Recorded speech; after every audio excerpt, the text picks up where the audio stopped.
courses, destroying property along their banks. The weather system, now being described as the storm of the century, battered the island with winds up to 185 miles per hour, causing power outages and blocked roads.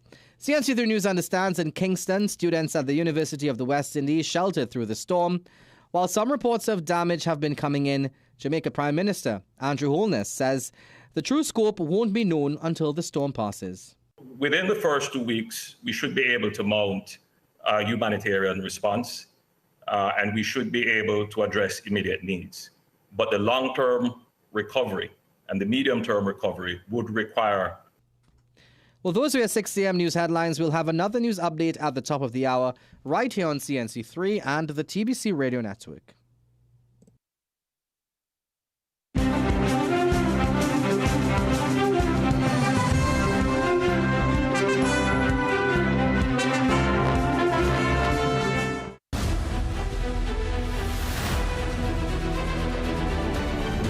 The Morning Brew is brought to you by Omega XL. Live long, stay strong.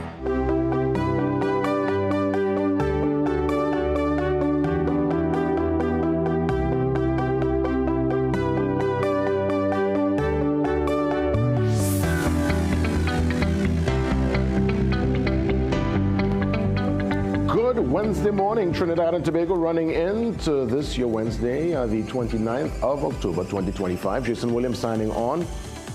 Always a joy and indeed a pleasure to be in your company. I'm here with the team and we go until 8 a.m. Lots to unpack, and we're looking at developments not only with our brothers and sisters way north in Jamaica who felt the impact.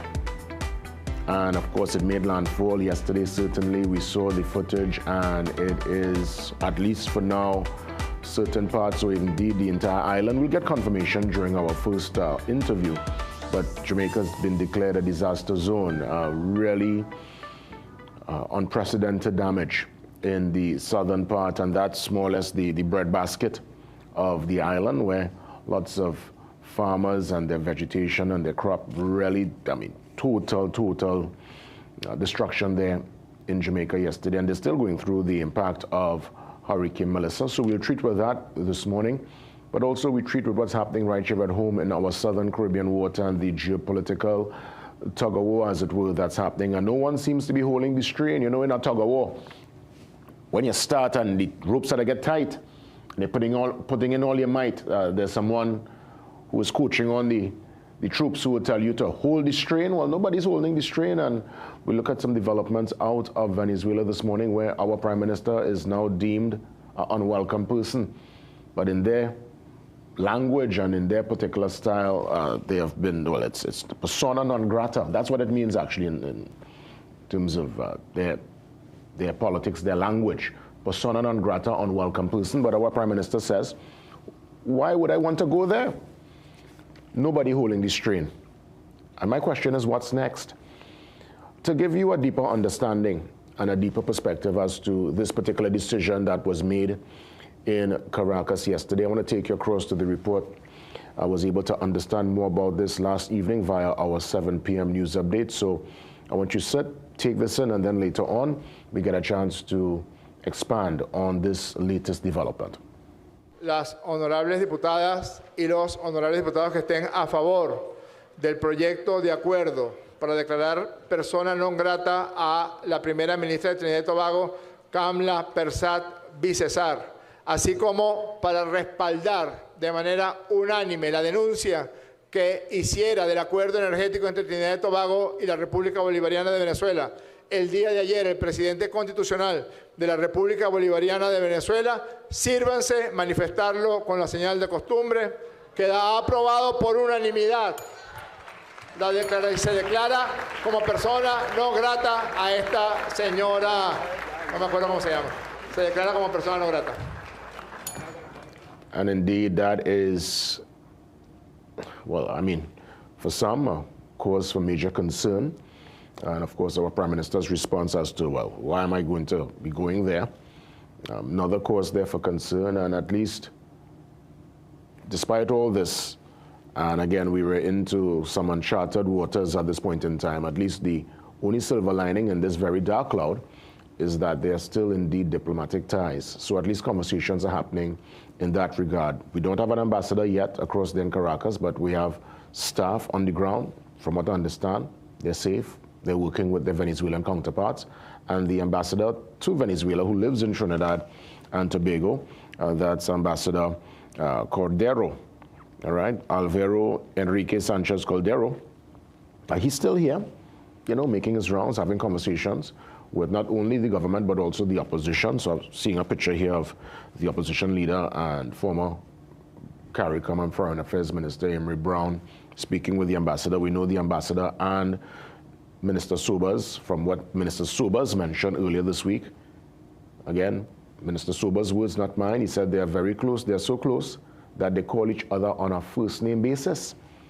That's the close personal relationship they hold. So at least our diplomats and officials are still talking, because when the lines of communication are truly blocked, when there is no more conversation, that is when more or less we have to prepare ourselves for clearly some dark days. Because to me, that is what,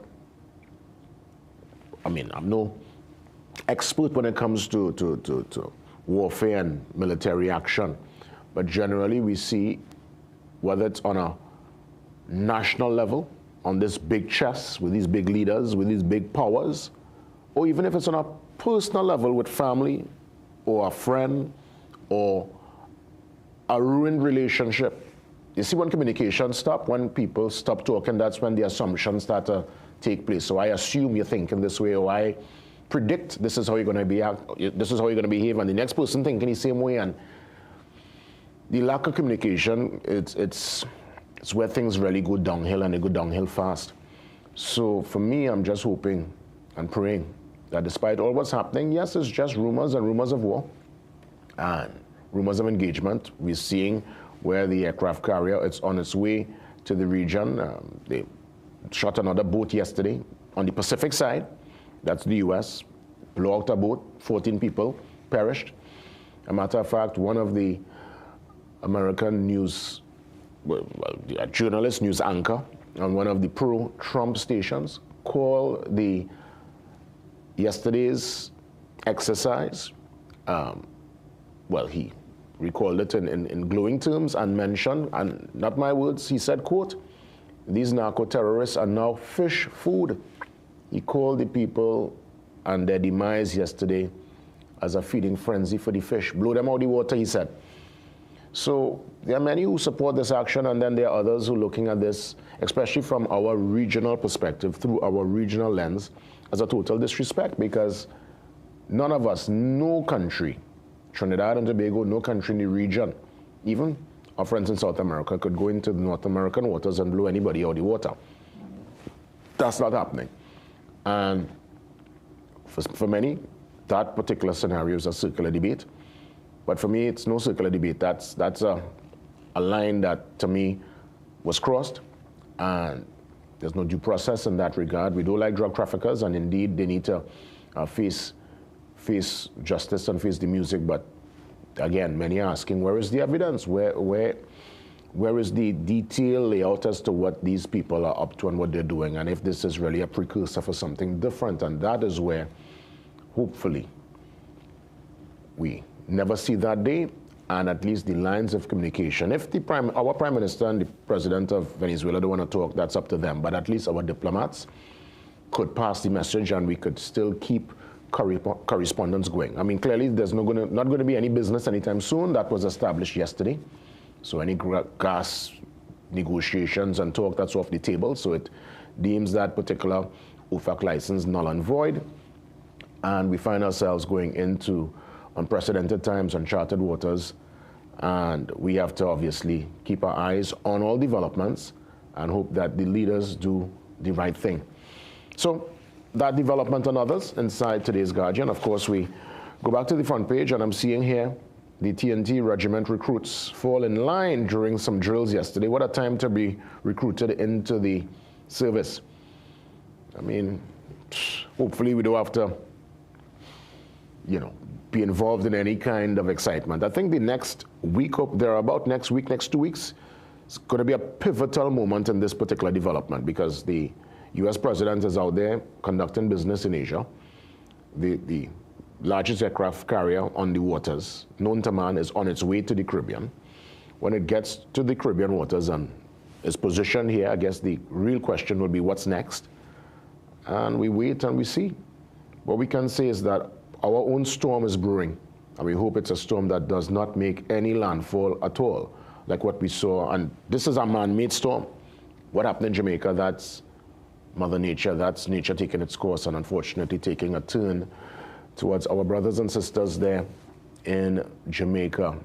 You know, I always talk about Jamaica with glowing terms, land we love, out of many one people, and the people there, very resilient. They will show in the next couple of days what they're made of, and I can tell you, pure metal, very, very brave and resilient people, Jamaicans. And they'll see their way. It will be tough. Some really tough days ahead, and I could see already help being mobilized across the globe, all over the continental U.S., Canada. Even right here at home, we have made our particular, at least via our government, they've put forward their position already that, listen, help is on its way. So whatever Jamaica needs, we will always be there for them. And there is an official website also that those looking on, if you want to help, if you have family there, friends there, you've been to Jamaica, you had a great time, you want to ensure that our neighbors up north are well taken care of, we want you to check out this particular site.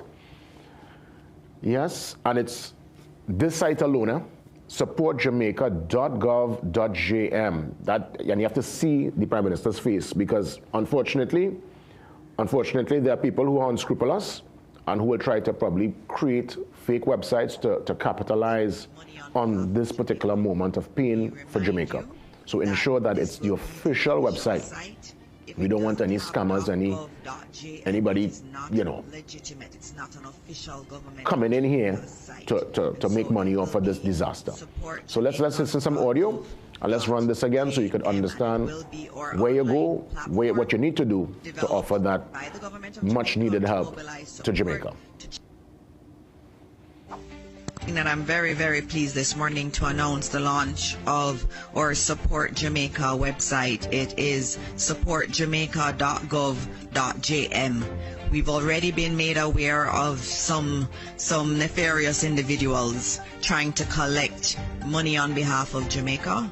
We remind you that this will be the official site. If it doesn't have .gov.jm, it is not legitimate. It's not an official Government of Jamaica site. And so it will be supportjamaica.gov.jm, and it will be our online platform developed by the Government of Jamaica to mobilize support, to channel relief and coordinate recovery efforts in the wake of Hurricane Melissa. In it, you're going to have a donate now page where you can donate using your credit or debit cards, and you will also be able to give pledges. You also have all the information on ODPEM's bank accounts. If you want to do a bank transfer, you can do so there. A new innovation on that site is that you will be able to give updates on emergencies. So if there's an issue that you see in your area, that's right. You want to brand Jamaica, you know, taking a hit yesterday, but they will never ever go down, and we'll never allow that. And even Jamaicans themselves who are on the island, they've already started their rebuilding process. It's going to take clearly a long time, and they've had impacts of hurricanes before, but this one was different. This was the strongest to ever hit Jamaica. Back in '88, when Gilbert did damage, that was a Category 4. And only today, when the sun comes up on Jamaica, and probably the next hour, we will truly get a better understanding as to the damage. Until such time, though, the Government of Jamaica, they have declared, there's this declaration where Jamaica is now a disaster area. So again, Jamaica has been declared a disaster area due to the impact of Hurricane Melissa. This order prohibits retailers from increasing the prices of essential goods, including food, water, medical supplies, personal care items, building materials, and emergency equipment for the duration of the declared period. Violations of the order may attract penalties of up to 1 million Jamaican dollars upon conviction before a parish court. Prime Minister wholeness, reaffirm the government's commitment to maintaining public order and protecting citizens during this period of heightened alert. We pray for our brothers and sisters in Jamaica, and indeed we will get a chance once that connection, obviously there are challenges with the connection, and as I mentioned, for the entire week, they are indeed an hour behind us. So even though it's, 6:17 right now, it's 5:17, they're still more or less in darkness. We hope to get in touch with one of our contacts out there in Jamaica to get the latest and to get a deeper understanding as to the damage caused by Hurricane Melissa. Kingston, the capital, would have been spared. Yes, they got plenty of rain and the winds, but the major impact when it made landfall was more on the southwestern part of the island, St. Elizabeth, Black River, going through and weaving its way in the middle of the island and making a sharp right towards Montego Bay. Things are quite calm right now on the Sea Jamaica Multicam, the Quad Cam. So obviously to the top left, that's Harbor View. You get a view there of Kingston, downtown from the airport. I believe their top left of that is Halfway Tree, major intersection where people meet. We have Transport Center down at the bottom there, also in the Half-Tree area. And I believe Barbican. No, Devon House, as a matter of fact. Devon House, which again is a major intersection that can get people to uptown and downtown and corporate side of Kingston, and then further afield towards the same Halfway Tree if you go left by that traffic light on the bottom right. That's a major intersection. You could go like 4 different directions in that particular junction there. So clearly, no rainfall, the place is calm, the seas clearly way more settled compared to yesterday. There's one random person on the road here making their early morning move, and today they will get a true understanding as to the damage. And from what I saw last evening, because all yesterday, for the entire day, straight into last night, looking at the footage, not only on YouTube, but people's personal feed, whether it be on TikTok, on Instagram, and where the hurricane hit, where it passed, the damage is tremendous. You're seeing some serious water damage. As a matter of fact, the Black River Hospital, St. Elizabeth, on that side, the hospital lost its roof gone. So that's going to be a rebuild. So a man lost his car gone down in the river. It was intense. All those people who were out and about, dancing and whining and boom flick bus a split and cock back and roll and having a time. I think party came to end yesterday when that hurricane made landfall. I mean, look at this damage. Roof, galvanized, as we say in Trinidad, Jamaicans call it zinc. The zinc gone. Look at the rain sideways, look at that tree, no, not a leaf. This is, when you see hurricane disaster, it's the equivalent of like a bomb taken off, like dropping on a place, and this is where the man lost his car. You see people last minute scrambling, moving with the barrel. I saw it with a whole chest of drawers, or as we say in Trinidad, chest of drawer. Let me tell you, you see that footage there on the right where the road eat away? A man whole car washed down. Yes, man lost his car. And unfortunately, listen, you could get back car, you could get back material stuff, but the unfortunate part is that some Jamaicans would have lost their lives. The final number, we're not too sure just yet. Some reports said 3, some reports said 7, unconfirmed reports, but lives were lost. Look at this damage here. This building is gone. And clearly, this is a public space. You could see the roof is gone there. Look at that. I mean, the rain is sideways, Look at the trees dancing, right? Listen, Trinidad and Tobago, let me tell you something, huh? We have to count our lucky stars and count our blessings. I don't know, we need to be in the action because clearly we have a man-made storm that's brewing. Nothing like this, but we can have the same effects if it end up hitting the fan. So we need to be very mindful and be very grateful that we are so far down south and we generally escape the line of fire when it comes to hurricanes. But at the same time, there must be that state of preparedness, and we need to ensure that if, God forbid, that ever comes our way, we know how to treat with it and hunker down and learn the lessons of others and not be outside partying and liming and feel it's some kind of joke. Hurricane is no joke thing. I'm seeing people, foreigners who were stuck in hotels in Montego Bay in tears, you know. Just the sound of the hurricane alone. I've never experienced one, but our friends always tell me about the actual sound, the howling of the wind. It's something that people feel it down in the gut. It's something that they say the fear and the sound of it really puts you in a kind of place of despair. So we need to, again, count our lucky blessings that we, as a nation, we've never experienced that. Tobago got it in 62, but many who would have experienced that probably extremely old right now or they've passed on. But in terms of the Trinidad experience, the only one I can remember was in the 90s, one called Brett, that kind of passed us.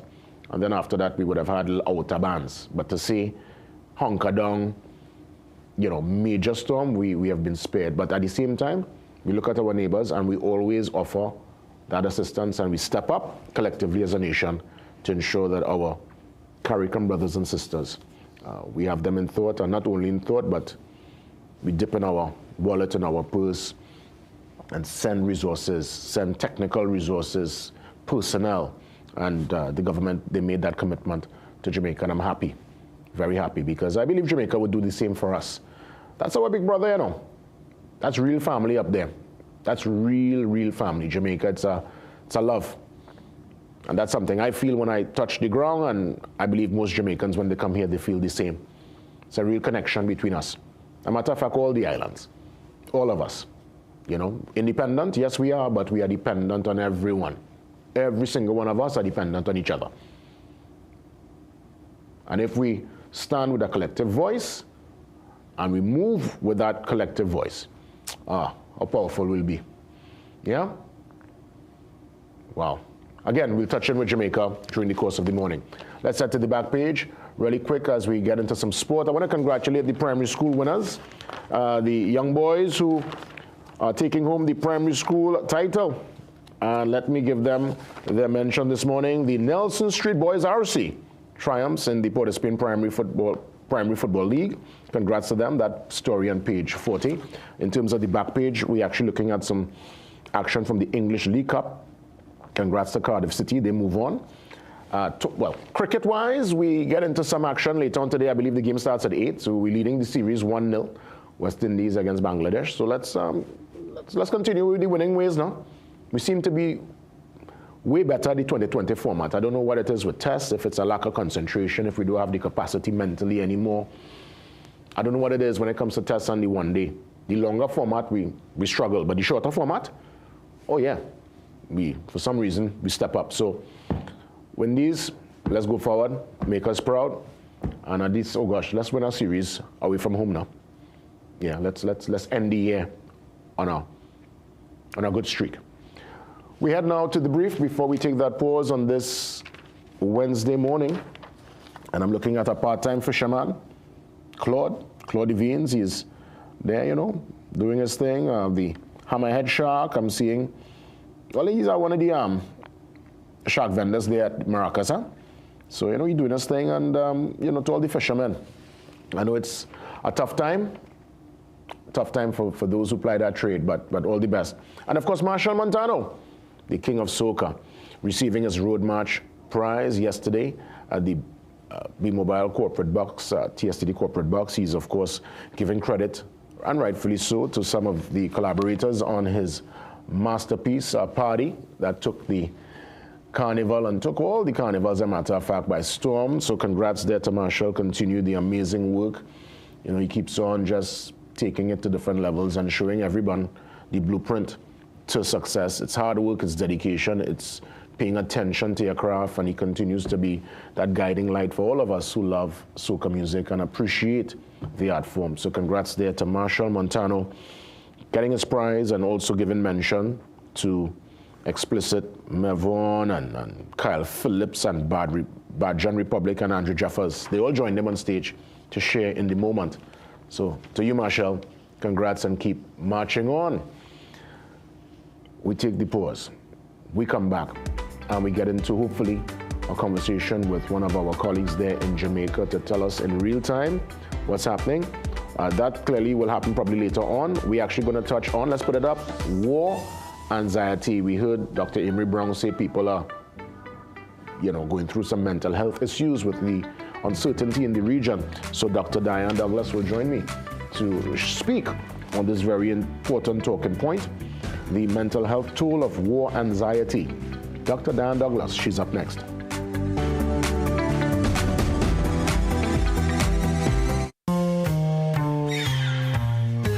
Things don't always go as expected. Be ready with Trinry for auto, home, business and group life. Call us at 800-TRIN or visit trinry.com today. Huge insurance premium. Pay your premiums bit by bit with FlexiPay from Trinry. For more manageable auto, home and commercial insurance payments, call us at 800-TRIN or visit trinry.com today. Trinry. Premier insurance coverage for less. Okay, I see you. Okay, let me see you, Cherry Hill.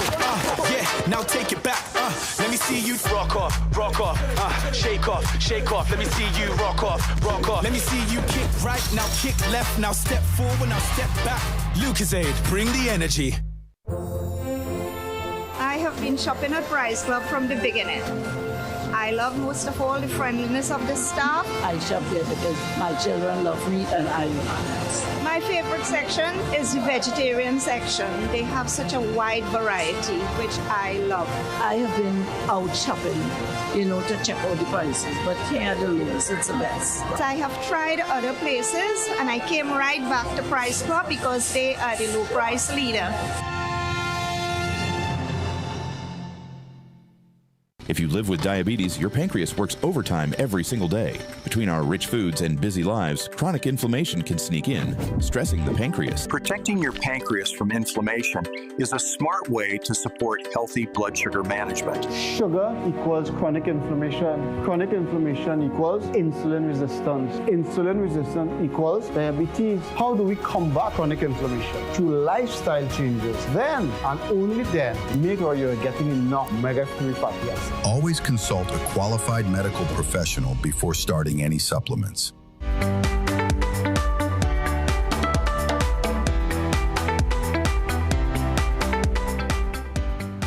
Welcome back. Let's welcome Dr. Diane Douglas. Always a joy to touch base with Dr. Douglas. Of course, the circumstance a bit bizarre this morning because I know we had conversations over the years about exam anxiety, storm anxiety. Who would have ever thought that in Trinidad and Tobago... We'll be talking about war anxiety, Jason. Can you believe this? Could you believe it? I mean, this is unprecedented. And as I said this morning, uncharted waters. From since the beginning of time, there would have been wars and rumors of war.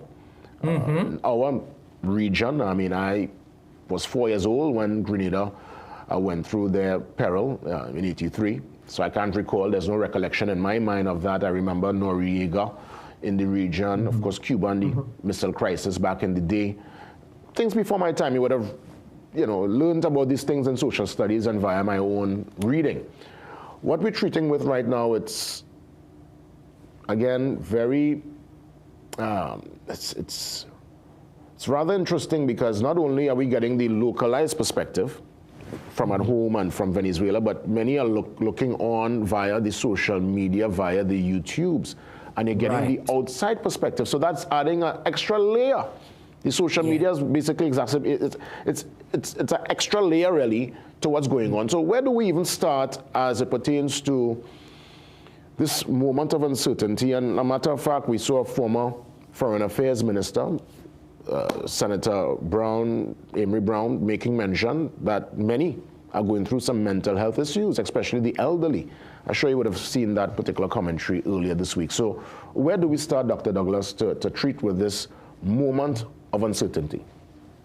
And I think right there, we're going to start with this moment of uncertainty.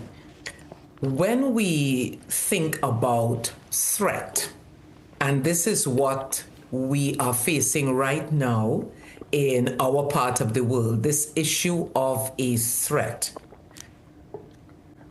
Threats and mental health have a keyword, and that keyword is perceived. So what we perceive a threat to be very often determines the kind of mental approach we would use and whether it will move towards mental ill health or mental well-being.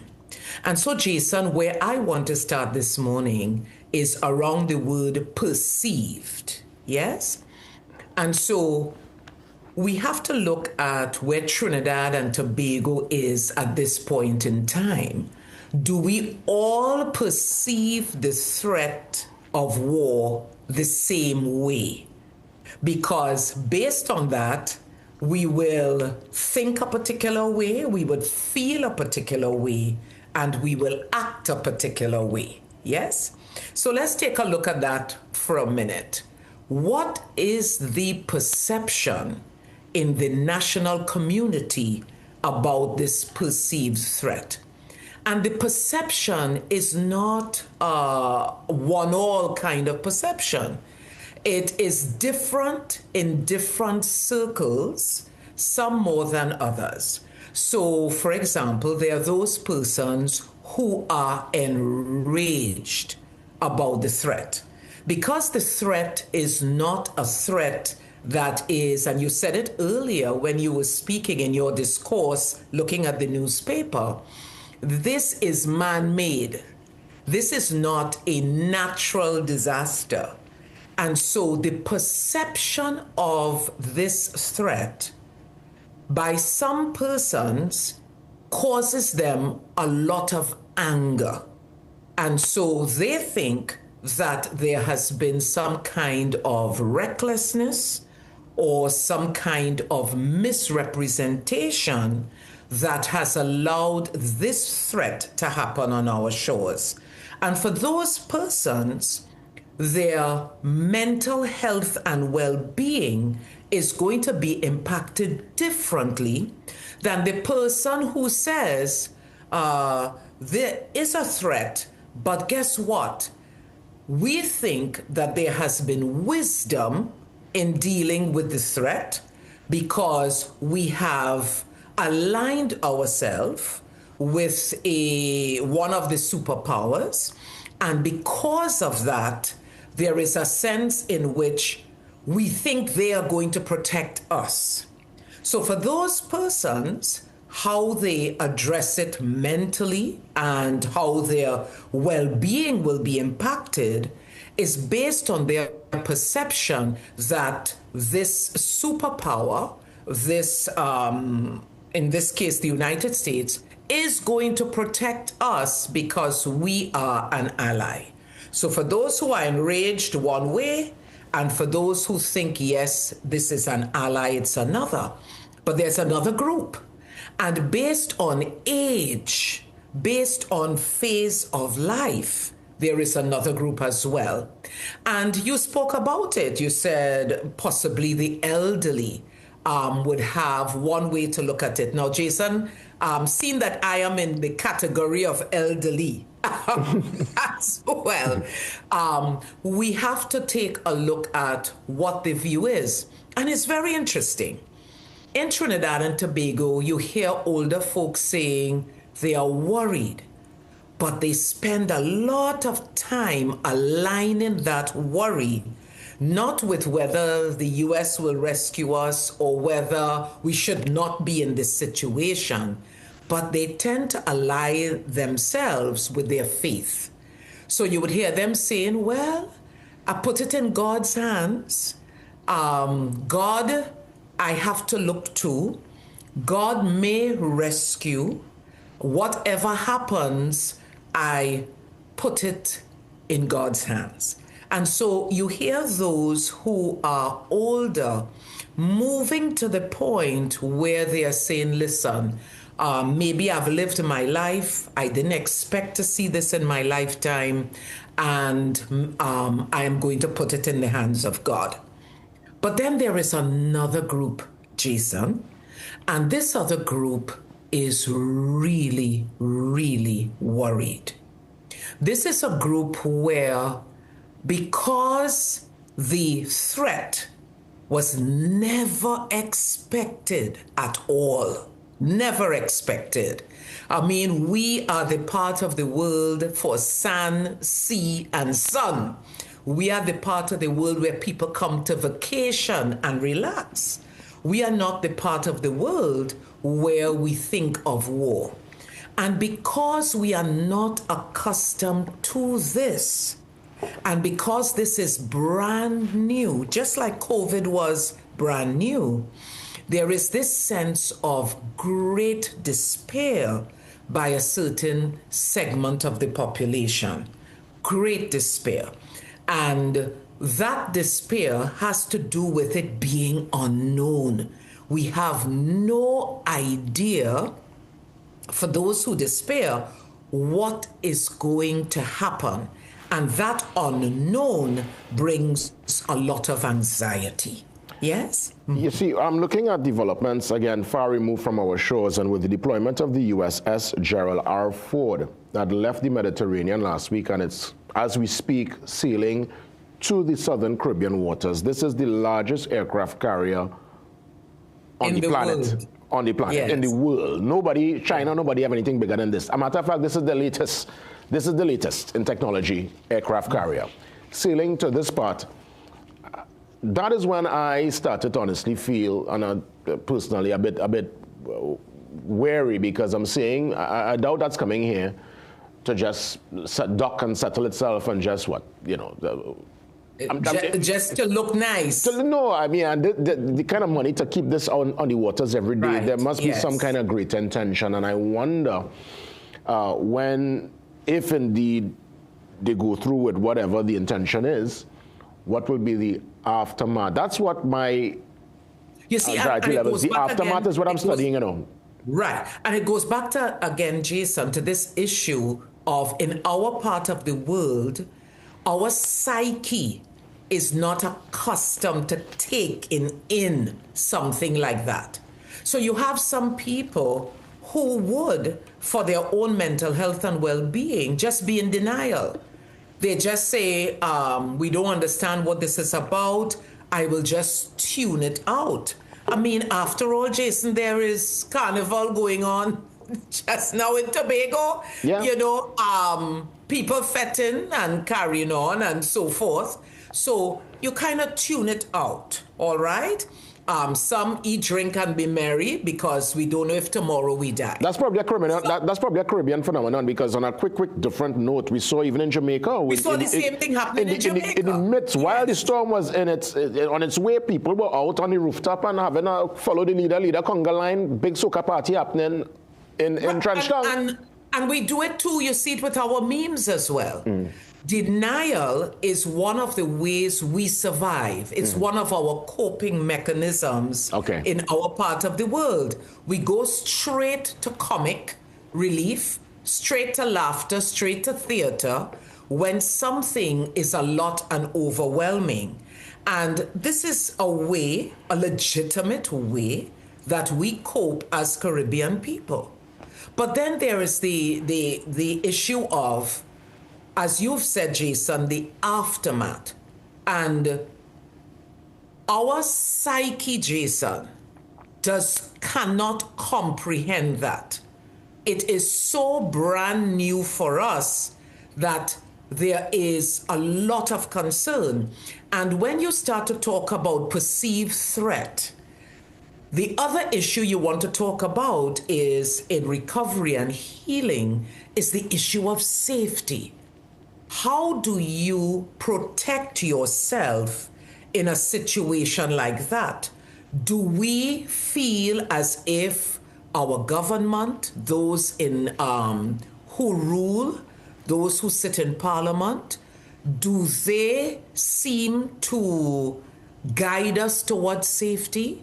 Are they educating us as to how to take care of ourselves, how to protect ourselves? Are there any bulletins coming out talking about protection? What we hear instead is nothing is really going to happen. It's all uncertain. And that uncertainty does not help with mental health issues. So there needs to be clarity, there needs to be education, there needs to be direction.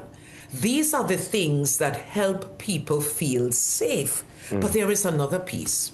There's always another piece. The other piece is, what do we want from those in leadership? And we have in leadership in our country a woman in leadership at this point in time. Actually, 2 women in leadership. At this point, our president is a woman, and we also have our prime minister is a woman. And a lot of gendered issues start to take place here and converge. What do you want these women to be when we are uncertain? And all sorts of things are being projected onto them in order to determine whether we are going to be safe or not. And so it's a very interesting dynamic. It is. And impacts our mental health. When you don't feel safe, what do you want from women in order to feel safe? And I have been intrigued watching all the memes and different things that have been happening. Do you want one with a fighting spirit? Do you want a grandmother? Do you want an auntie? Do you want somebody to nurture and soothe? All these things are coming into play when we start to talk about our mental health and well-being. Lots of moving parts. What's the conversation like with our frontline personnel, members of our Defense Force, TTPS? Because I suspect if it ever hits the fan, many will call in they'll bring in sick leave. They might use their casual days. I often ask, are we ready? Are we willing? Our women and men who are in boots, who signed up to protect Trinidad and Tobago, are they willing to lay down their life? And I think we could answer that question this morning. And Jason, that contrast that you're giving with those who are on the front line, as opposed to the civilian, is an important one this morning. Because when you look at the Defense Force and how they prepare, they have been training all their career for war. They have been training. You could train for it, Dr. Douglas, but when the war comes, the question is who will run into that fire. And I believe, I mean, again, I could be wrong. But I don't know. I'm yet to meet somebody who's willing, because I ask the question all the time. I ask the question in Limes and just randomly, are you willing to die for Trinidad and Tobago? And the answers are overwhelming, no. People tell you straight up, no. Well, you see, Jason, then those who lead those in the front line would have to think about the training, because that is what they are supposed to be trained for, to be able to lay down their life if necessary for Trinidad and Tobago. I'm not saying that that is an easy thing to do, but that is what they signed up for. And if they are overwhelmingly saying they're not going to do it, then those who train them and those who lead them have to take a look at that and ask themselves why. Why is that happening at the point of connect? Why is it that they're hearing in Limes, etc., that our forces are saying no, they are not prepared to lay down their life for Trinidad and Tobago? But again, Jason, what is being said in the Lime is that what is being said when they are on the ground. And I don't know if we can use a Lime to represent all of the Defense Force and all of what is being said. I think what we have to do is to go to the Defense Force directly. This is what the media will do, and hear from them. But here's the other part as well, Jason. What the media chooses to highlight, what social media chooses to highlight, also has an impact on our mental health and well-being as well. Yeah. Yes? And so if it is inflammatory, if it is not balanced, if it is one where it is revolutionary, if it is one where it's only negative, then of course it is going to impact on our mental health and well-being. And so for some people, in order to survive this uncertain, turbulent time, they shut out the media. They shut out social media in order to just be able to function from day to day, because the images coming in at them is just so much. I'm glad you mentioned that, and I want to go back to those who actually do the deep dive into what's happening via especially the social media space, because I think there is a particular term, a clinical term within the field where people go towards their bias, they go towards their particular fears, like you're going down a rabbit hole where you're watching all the different vlogs from overseas and all the folks who are fanning the flame of the fear. Yes. And you flame just go of anxiety. Yes. And you almost dive headfirst into that space. I would imagine you caution against that kind of action. Yes. And you see, and I most certainly do. But you see, Jason, one of the things I would want to do is not only caution about that deep dive, but also call media into account. Our media, especially our media, our traditional media, not the social media, because the social media is so difficult to control. It's so difficult. And so I think it's important to tune that out as much as possible. But our traditional media like CNC3 and others, what is the goal? What is the current commitment to assist with the mental health and well-being? It would be important to educate the population, because this is so new for us. What do you do if there's a threat? It would be important to call on our defense force to speak to the national community and say to us, what do you do as civilians when there is this type of threat? It would be important to call out our government and say, what do you do in this type of threat? How do you rally the population so that we can protect ourselves, we can prepare, and as much as possible feel safe? Is it the only way to feel safe in our part of the world is a mass exodus out of the region? I don't think so. And so we need the media to take up, to rally for us, and to take up a stance of education so that we can be prepared and not be in this place of wondering what's going to happen next, what's going to be the fallout, and feel like sitting ducks.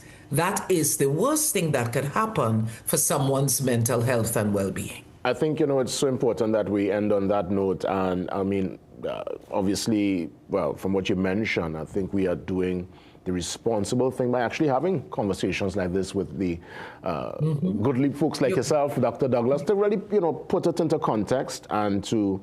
You're quite right, Jason. Now we need more of this. Yes. And we need more of this so that people can move towards feeling mentally and emotionally safe at this point in time, along with all the practical things, Jason, that have to be done, what you need to stock up on, what you need to do, where you need to avoid in order to feel safe. Because safety, when there's trauma, is a very important part towards healing. Dr. Douglas, all the best. We'll touch base soon, and thank you so much for the perspective. You're very welcome, Jason. God bless you too. Yes, indeed. Dr. Diane Douglas, clinical psychologist, just giving us some perspective and reminding us it's important to be proactive as opposed to reactive. Really important talking points out of that impactful conversation. We take a pause and we come back with some comments from Michaela Pandey on this current geopolitical uncertainty. So Michaela gave some commentary. We want to give that some light, and later on when we open up, we'll get a chance to expand and share some more. See you soon.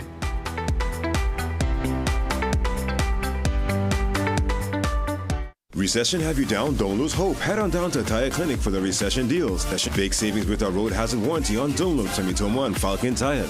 Available at Tire Clinic, Cuba, Chaguanas, and Pleasance Park. Tire Clinic, a tire for every need. Call 636-8973 or 636-2958. Get your home ready for Christmas with La Vega's Big Plant Sale. From October 24th to November 2nd, enjoy 20% off all plants, pots, soil, fertilizers, fruit trees, palms, herbs, indoor plants, flowering plants, fragrant plants, ground cover, and more. While you shop, the family can enjoy the nature park, ATVs, and pools. Visit La Vega, San Fernando, or Grand Couva, both branches blooming with savings. Call for details. La Vega's Plant Sale. This one sale you don't want to miss. Hey, man. Where are you? Okay. He said 5 minutes. Anyone want dessert? Maybe he's stuck at the office? Surprise! Not yet, Carl. Bro, I'm literally at the altar right now. Relax. I'm almost there. We're like the friend who isn't always late. You have the rings. CG United. Good like that. Panadol's new formula. 5 times faster than other paracetamol brands. There's no time to waste during special moments. When I need fast pain relief, I choose Panadol Rapid. With its new formula and exclusive technology, it's 5 times faster than other paracetamol, giving me effective pain relief. And it's also gentle on my stomach. Because my greatest gift is giving them special moments. Step into the Christmas season at Tile Depot. 12 by 12 tiles, $750. 17 by 17, $975. 18 by 18, $995. 20 by 20, $15.95. And 22 by 22, only $20. Visit Tile Depot Limited, Bagney Trace Chase Village. Call 234-4402.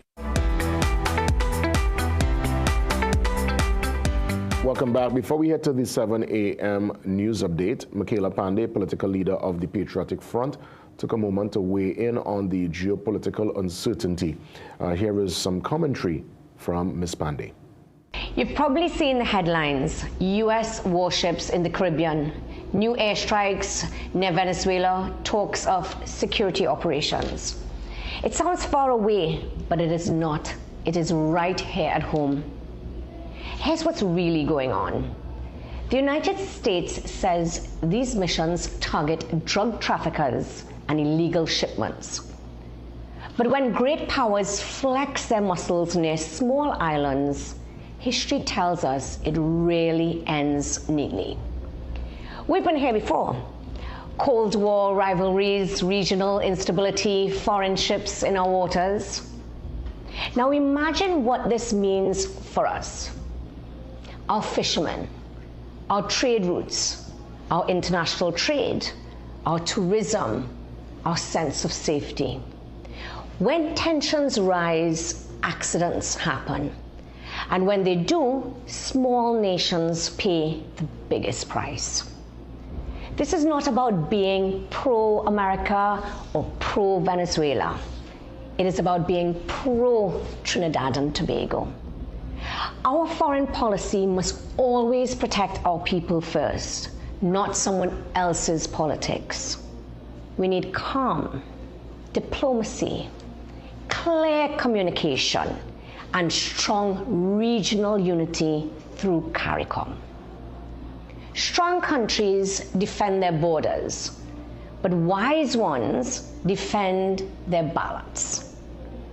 We in the Patriotic Front believe Trinidad and Tobago must be both. Confident enough to lead our sovereignty and wise enough not to be drawn into another people's wars. Our strength isn't in echoing superpowers. It's in leading with wisdom. That's the kind of leadership our region needs now. Michaela Pandey from the Patriotic Front, giving some perspective on the current geopolitical uncertainty. So here is where I hear from you next when we come back after the 7 a.m. news update. A chance to open the lines for us to expand again every single day. Another moving part, another chapter to unfold in this very interesting time. And based on yesterday's development of Venezuela declaring our Prime Minister persona non grata, I want to get your take on all the developments Open Forum up next, right here on The Morning Brew.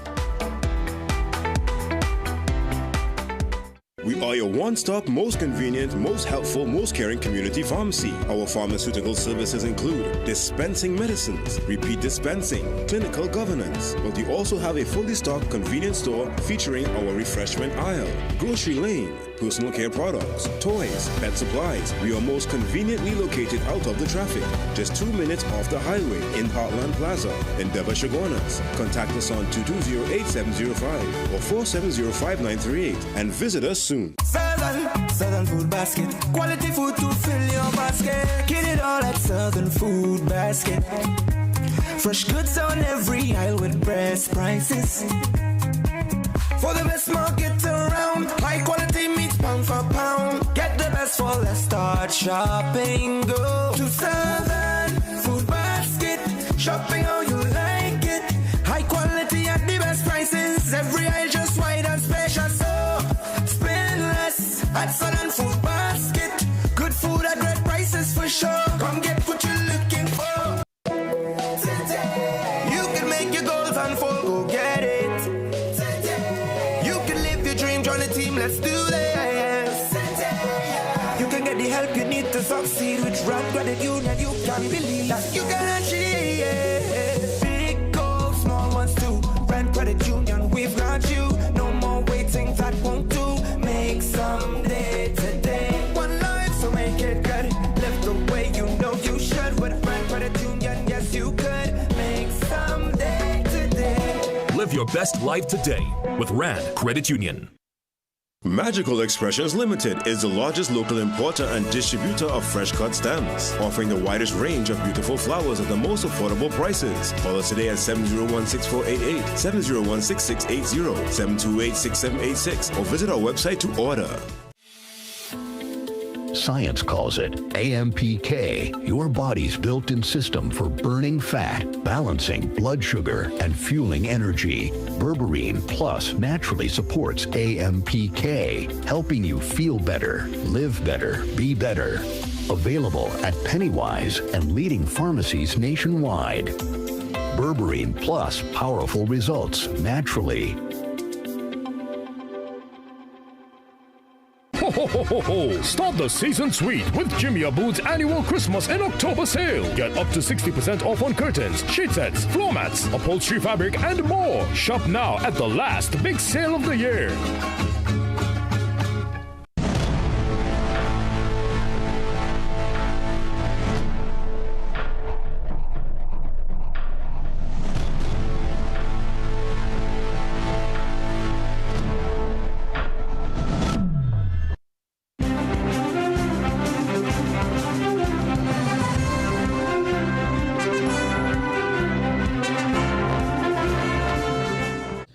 Good morning, I'm Keyshawn Haynes with headline news on CNC3 and the TBC radio network. The National Assembly of Venezuela unanimously approved a resolution declaring Prime Minister Kamla Persad-Bissessar persona non grata, considering that the leader would be part of a systematic plan to attack and threaten the country's sovereignty and peace. The declaration was endorsed a day after President Nicolas Maduro announced his decision to suspend gas exploitation agreements with TNT in response to what he considered a hostile stance by the Prime Minister at a time when a U.S. destroyer is in the capital. President of the National Assembly, Jorge Rodriguez, said Persad-Bissessar is allowing TNT to be used as an aircraft carrier against Venezuela. Tensions between the two countries escalated following the arrival of the USS Gravely on Sunday, a guided missile destroyer which will remain in Trinidad and Tobago until Thursday. Now, following her stern criticism of CARICOM, the Prime Minister is saying her government will be realigning this country's foreign policy.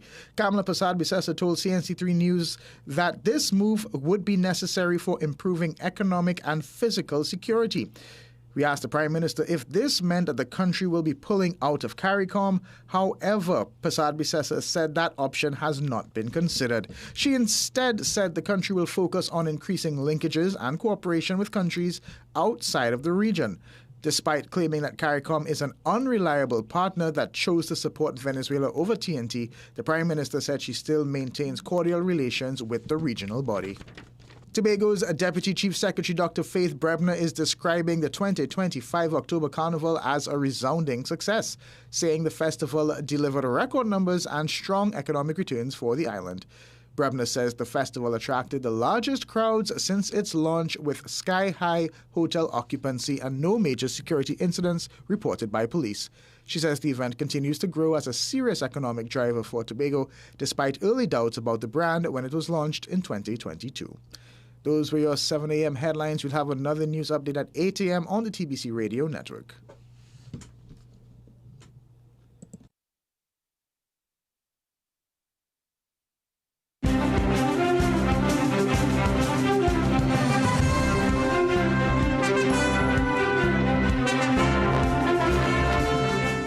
CLR is your turn. The Roadie Lovers comedy show is coming to the east. Cipriani Lebac College. One show only. Sunday the 2nd of November, 6:30 p.m. baby. Tickets available at Electronics Arena, Dorman Shoe Store, Long Circular Mall, Anthony's Floral, Val Park, Gate Square Stores, Eastgate Mall, West Mall, Brentwood Plaza, Chaguanas, and C3 Center Mall, San Fernando. And IslandEatTickets.com. For more info, call 683-0356. Eastside, are you ready to laugh? Well, clock it.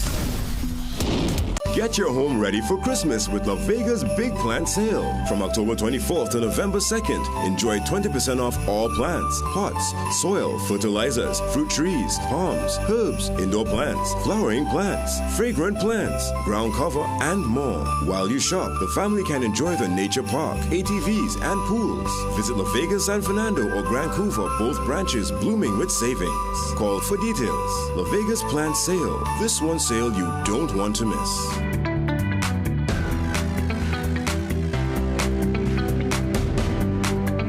3 minutes after 7 on this your Wednesday. The second hour it's about to begin, and we want to get things going with your daily health tip. Enjoy. The Daily Health Tip, brought to you by Omega XL, where health is wealth. Chronic inflammation doesn't just strike at random. It's also a central factor in arthritis, specifically rheumatoid arthritis. This autoimmune disorder turns the body's defenses against itself, attacking the joints and causing persistent inflammation. This leads to swollen, painful joints and can significantly impair daily activities. The inflammation associated with rheumatoid arthritis doesn't only damage joints, but can also affect other organs and lead to widespread symptoms. Over time, the chronic inflammation can cause the cartilage in the joints to degrade, resulting in loss of mobility and chronic pain. Combating this type of inflammation involves several proactive steps. Medications can reduce inflammation and slow disease progression. Physical therapy also plays a key role in maintaining joint function and reducing pain. Moreover, lifestyle changes, such as adopting an anti-inflammatory diet rich in antioxidants and omega-3 fatty acids, can help manage symptoms. Regular exercise tailored to personal capacity helps maintain joint flexibility and strength, while also fighting off inflammation. Additionally, reducing stress through mindfulness, meditation, or gentle yoga can also decrease the body's inflammatory responses. By understanding how chronic inflammation contributes to arthritis and actively managing these symptoms, individuals can preserve their joint health and improve their quality of life. With the right strategies, living with arthritis can be more manageable. This health tip was brought to you by Omega XL. Live long, stay strong. The Daily Health Tip, brought to you by Omega XL, where health is wealth. Sincere thanks indeed. Let's transition to our open forum, a chance for you to check in, weigh in, give a perspective. I'm looking forward. 624-8721 and 627-8658. Lots happening, and obviously we're looking at developments here at home, but also we're looking at what's happening there in Jamaica. We've been trying to get in contact with some of our, reliable folks out there to give us in real time what's happening. But as mentioned, they are indeed an hour behind. They would have had a long night. Some now waking up, some still trying to catch some Z's because it's an extremely long day ahead. Then now, after 6, it's like 6 minutes after 6 in Jamaica with their 1 hour time difference. So once we're able to make that connection, we'll try our very best inside the hour to link up with our colleagues there in Jamaica. Let's head to Sawa. Sawa, good morning. Good morning, Jason. How are you? I'm fine this morning. Welcome. Boy, I had to say, thank God I am alive. I went cancer clinic yesterday, and all I am thinking that we are so close to that end of Venezuela. If Maduro set up a bomb, I right inside it. So you can imagine my pressure went up to 200 and something over 100 and something. You serious? You really? It's kind of hard on you. All what's happening, the uncertainty. I am an old woman. What you expect? Yeah. Well, I mean. And you're not hearing anything now. The last thing you're going to hear now is that KCD say that Kamala is no longer welcome in the country. You're not hearing anything. You listen, set a big ship and etc. You don't know what's happening. Yeah. I mean, it's a. And then we are so close, 7 miles away, that you can actually see them from down in Los Euros down there. Yeah, that's where I grew up. Yeah, so I'm quite aware. But I'll tell you this, Akola. Yes, I think it's important to stay aware, but I do want us to lean into the state of panic just yet, because again, you're looking at the ship that's actually here. You know, some students went on the ship for a tour. I mean, yes, I'm aware of that. So I mean, there are many taking this whole scenario very light. They're suggesting that ships would have come here before. This is not first time, American military vessels come on dock, but I guess it's just the timing some folks are looking at. Yeah. Exactly. And then you can hold so much plane on it and etc. and whatnot. I mean, it is too close. It is just too close. We have no right to be in this nonsense. Sawa, thanks for calling. Stay calm. Stay calm. I don't want your pressure going up at all, Sawa. Trust me. Let's set the Tabakit. Good morning. Good morning. Good morning to the Honorable Mr. Jason Williams. What by Tabakit? Mr. Williams, let me give my perspective this morning. Yeah. I'm a bit disappointed with the opposition leader as a concerned citizen. I'll tell you why. Your country cannot be facing such, and you would go and have a signing ceremony and signing diplomatic book with the ambassador for Venezuela. Now, don't get me wrong. I am not saying for she not to go there. But where your country on edge, I am saying that is a diplomatic blunder. Let me repeat. That's a diplomatic blunder. While your country, and there is a prime minister in this country, let me say this, brother, you can only have one prime minister at a time. Let me repeat. You can only have one prime minister at a time. And the prime minister at this moment is the Honorable Kamala Persad-Bissessar. This is not politicking, but if we're dealing with diplomacy and international diplomacy and treaty, I am saying what the opposition Penny Beckles did yesterday, it's a no-no in my book. I am saying, regardless to what's your stand with the political party, when it comes to the governance structure, I am saying that was a blunder by the opposition leader, Ms. Penny Beckles. It should have never been for she to go there and sit with this man. What she is doing is undermining the government. And I think as a concerned citizen, I had to call the most popular program on the morning to condemn the action of the opposition leader for interfering in diplomacy. My brother, I thank you for giving Tabakit this voice. All the best, Tabakit. Thanks for touching base. And based on what Tabakit would have mentioned, as you go towards the Guardian, page 5, you get a deeper understanding as to the reason why. I'll share with you in a few, but let me hear from Santa Cruz first. Santa Cruz, good morning. Santa Cruz? Yeah, hello, morning, Jason. Do you share the same sentiments of the caller from Tabakit? No, I'm not sharing the sentiments of Tabakit. I think it's totally out of line. And I'm saying so on the basis of Kamala Persad-Bissessa's Prime Minister continued to say that there is a good relationship between Trinidad and Tobago and Venezuela. And Trinidad and Tobago and Venezuela is not at war. You understand me? There are challenges between them in terms of different opinion. But the question is, they're not at war, so the leader of the opposition could meet with anyone, because if Tabakit go back in history, he would realize that when Maduro won the election, Kamala Persad-Bissessa said she's supporting Juan Guaido, the man in Spain. You understand me?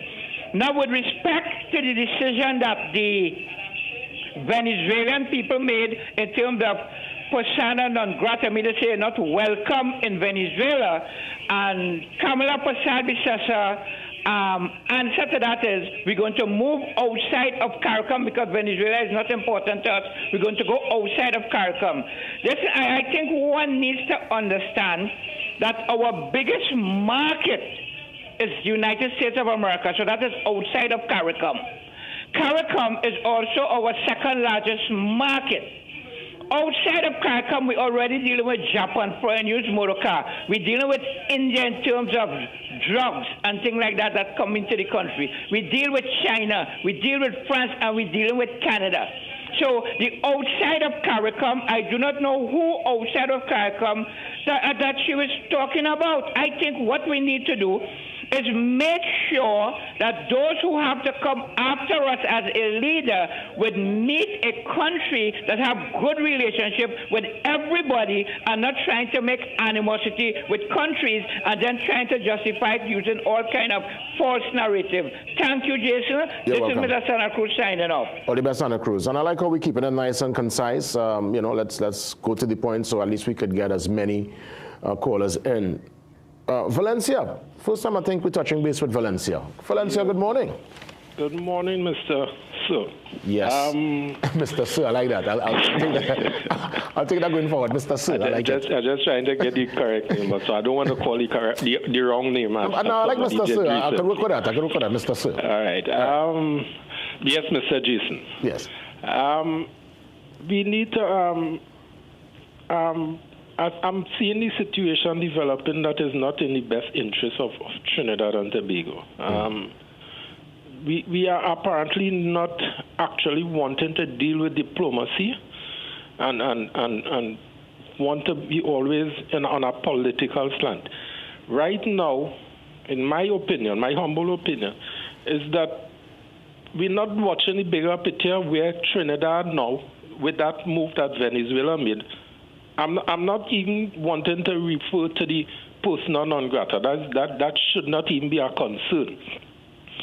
What I am considering now is that the implications of removing those licenses from Trinidad and Tobago, we're not even talking about Dragon.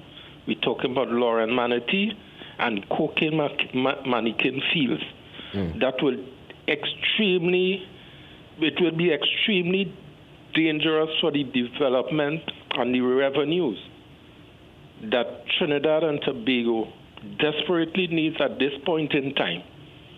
If that is removed, because we are done in a depressed state of finances, and for that to take place now, we seeing all the other things happening, but the country itself, because we have persons not willing to sit down, not willing to discuss, and in a level of a type of arrogance, not understanding what is necessary for the best interest of Trinidad. And that's my only concern.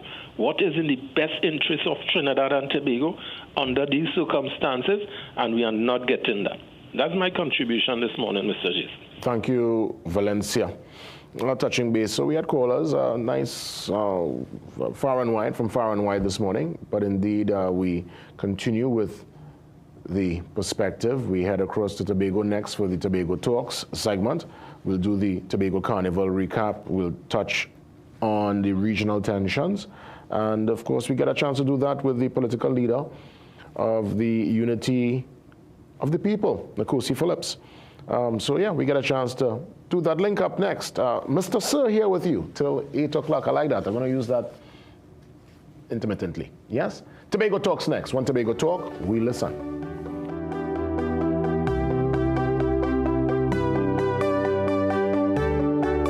If you live with diabetes, your pancreas works overtime every single day. Between our rich foods and busy lives, chronic inflammation can sneak in, stressing the pancreas. Protecting your pancreas from inflammation is a smart way to support healthy blood sugar management. Sugar equals chronic inflammation. Chronic inflammation equals insulin resistance. Insulin resistance equals diabetes. How do we combat chronic inflammation? Through lifestyle changes. Then, and only then, make sure you're getting enough omega-3 fatty acids. Always consult a qualified medical professional before starting any supplements.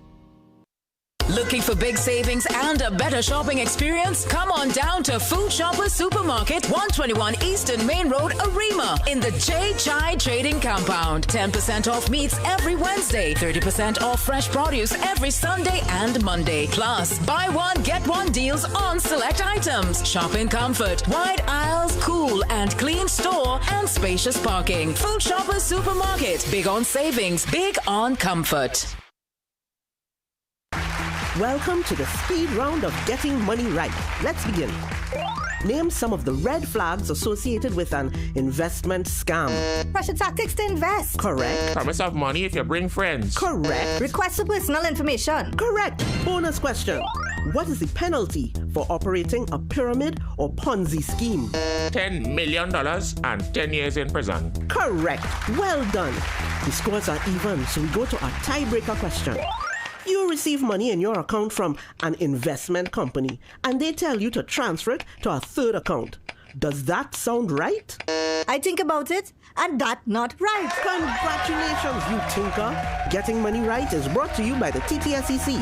Visit investigateTT.com to access free learning resources and check the TTSEC for a list of registered individuals and securities. The Trinidad and Tobago Securities and Exchange Commission. You invest, we protect, everyone benefits.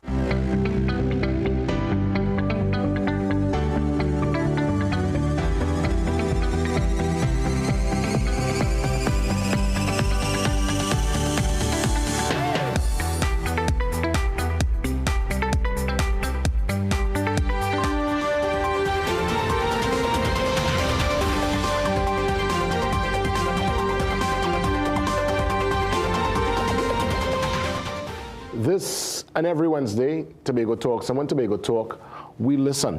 With me, Nakusi Phillips, the political leader, of course, under the umbrella of the Unity of the People. Nakusi, it's been quite a while. I know we had a conversation recently, I know on the phone line, but we're getting a chance to do the proper link-up this morning. Welcome as always, and great to have you. I look forward for the perspective.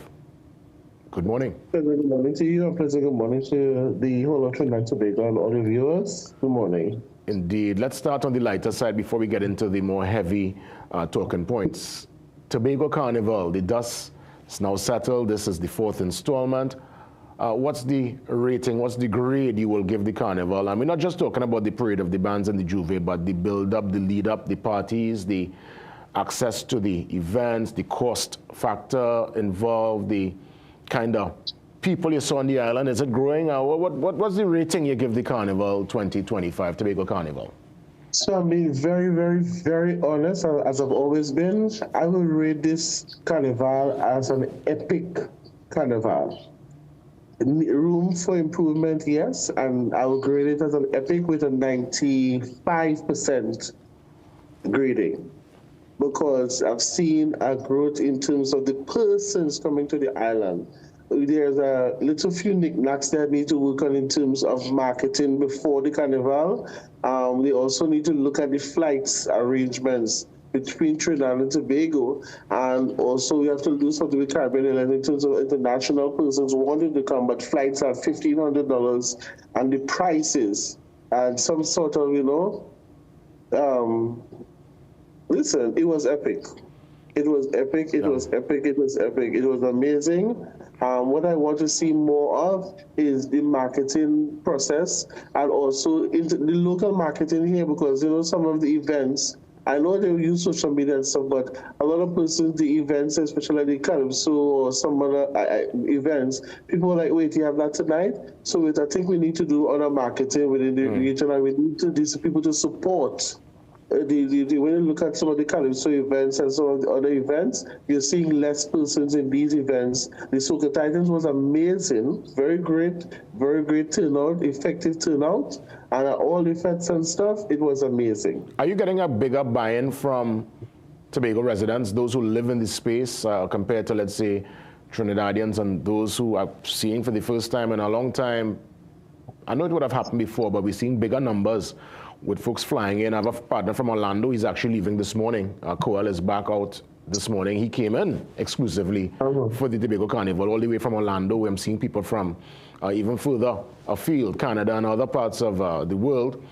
But is there Tobago buy-in when it comes to the costumes and partaking in the actual carnival as opposed to just spectating? No, I think the Tobago buy-in is poor. And you have to look at how persons with their finances and if it's feasible to them and the costing and everything. And I think some of them mostly want to spectate, and some of them, you have to look at the economy at this point in time. And the buying is not really there from Tobagoans itself. I think the buying is there from persons who want to make money, who want to vend. And some people just want to be a part of the carnival by being onlookers and spectators. So it has to be their want and need. And, in terms of the other events, it's just a little bit about turnout, but we're getting a lot of turnout internationally and from our regional club and partners, Trinidad and those other places, because we have also the Carnival King of Canada here right now, and I was with them whole weekend for the whole Carnival season, and Lord have mercy, it was amazing, just amazing. Well, happy to hear the carnival was a tremendous success. From all the footage, from all that I saw, I was far removed from it, but it really looked like it was a time had by all. So congrats in that regard. Let's move to the geopolitical uncertainty, Nkosi. I know you're a global citizen, and you're looking at this through some, I would imagine, very strategic lens. What's Tobago seeing at this point in time? I heard some comments from the Chief Secretary. Seems to be aligned with the perspective out of Port of Spain, but more so, the man on the ground in Tobago, is there concern from the fisher folk? Is there concern generally with what's happening in our southern Caribbean waters? I believe that people in Tobago especially are sleeping. And I'm very disappointed in I'm appointed on is like the Chief Secretary, we already know he banned into the UNC and the nonsense because there's an election ahead. And they will say anything to save face right about now. It's disappointing to the fact that you are siding with this when your fishermen are unsafe, and you have to treat everything hostile, not only just for Tobago, this is a Trinidad and Tobago thing. We are looking at our CARICOM partners now putting us aside. We are looking at our international partners. Just we see the United States of America, yes, it's one of our biggest sailor markets that we have. But we also have to make sure and remember that the diplomacy of the things that are happening, I do not agree with. And then when you're asking these ministers, and what is frightening is that we have a president of Trinidad and Tobago, and the president of Trinidad and Tobago is the commander-in-chief of the armed forces. We're not hearing nothing from the president. We're not hearing no remarks or nothing addressing the nation as how the president Maduro is continuously addressing Venezuela, and other leaders are speaking. We're not even hearing our prime minister, and her stance is an ignorant stance, whereby you don't share the concerns of our citizens and the impact that it will have on Trinidad and Tobago, as we are seeing right now. So, listen, I'm not going to sit down here and be fooled and telling people all is well. This is any little mistake. It could be disastrous, not only for Trinidad and Tobago, but for the CARICOM region. Do you accept the argument out of Washington that the military might we're seeing is to combat narco-terrorism? That is a pack of, BS. Because at the end of the day, you're trying to fix something. Colombia is closer to you. You have all these South American countries that are closer to you. And we all know it's just the oil. It is just the oil. And he literally said, when you look at the interviews of the president, it is crazy. America in a mess. You see mass shootings internally in schools and stuff. We're seeing drugs. It is crazy. I am not taking up that nonsense. I think there should have been a diplomatic channel, and the Prime Minister for our country should have had, and even said to Trump, listen, we need to have a diplomatic channel. Let me see where I stand. Let's have a conversation from president to president, and if we're supposed to be the dialogue or the chair between that dialogue, something of diplomatic channel, but this nonsense is about, to fight cartels. Okay, we are fighting cartels. Let me say this, the Prime Minister is in bed with the U.S., but we're still paying the 15% tariff. They're putting a mark on Trinidad and Tobago, telling their citizens not to come here, and we're at a level warning. Come on, what is the real deal that you have with the president? Is this deal for your government and your ministers only, or is it for the citizens or to benefit the citizens of Trinidad and Tobago? It's a pack of BS. So you anticipate this military presence is ultimately for regime change and a definite grab at Venezuela's natural resource and, of course, their massive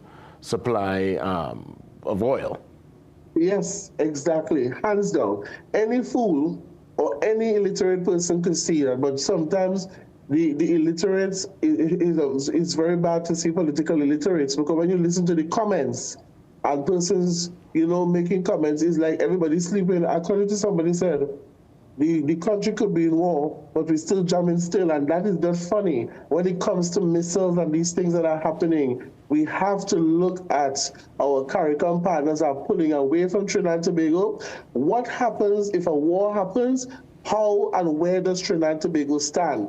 Now, if something bad happens to Trinidad and Tobago, will we still have that support of the U.S., or they will just pack up and leave us after we're in a disastrous state? Well, I'll tell you this, part of the Prime Minister's argument, and again, just for the interest of, for the sake of the conversation, the Prime Minister would have mentioned that as much as some of the other islands are suggesting this is a zone of peace, she is saying that Trinidad and Tobago is not a zone of peace because of our proximity to the mainland and the influx of the drugs and the guns and the, I would imagine, the human trafficking and all the issues that we would have faced. And again, the record shows 600 murders last year. So part of their positioning is to treat with what we in Trinidad and Tobago would have experienced and the peril of crime and criminality. And I guess the hope is that with the U.S. presence, that in itself will become, well, less or dwindle. Do you accept that particular argument? So let me ask a question. Is the murder rate dropped?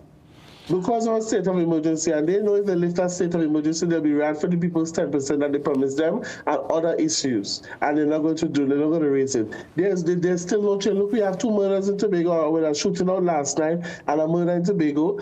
Drugs are still happening. People are still doing what they're supposed to do. The murder rate continues to climb. House invasion still continues to be there. There's no difference. Why do you need you're telling me the state of emergency is what will dwindle crime? What happens after the state of emergency? Is that you're saying that state of emergency is the only way, and the presence of the United States is the only way for crime and all these things and stuff? You have to have a crime plan. When you're asking the minister, listen, the worst thing to do is to ask them ministers questions, because it's like you're asking an elephant without brain to questions of the country. The country needs to be updated, and they have to be, they're telling them, don't worry. Listen, I don't know how to answer. Honestly, Mr. Williams, for me, I'm feeling unsafe, because I'm not just thinking about handling these things. We're talking about a government is supposed to nurture the safety and security of our country, but not with the ignorance of being a part of a war that you can't even control. Well, Nkosi, I must say, as always, very sharp. You don't hold no water at all this morning in your mouth. You speak the things, and I mean, let's touch base soon. Let's see how things pan out. I hope that is just military flexing and it's posturing, and it doesn't go on or culminate in any kind of military engagement, because that will not be good for business for us in any kind of way. Exactly. So let's see how things pan out, and thanks so much for the perspective. All the best. Thank you so much for having me. No problem at all. Thank you. Yeah, Nkosi Phillips, political leader, Unity of the People, coming in, stinging this morning, real sharp. So with that, we're going to transition across to another important conversation. And, well, I can safely tell you, It's one that, well, besides the information, there's also the fact that it's Awareness Month, and we're treating with dyslexia up next, and more or less raising the volume and understanding dyslexia. A very important conversation ahead. See you soon.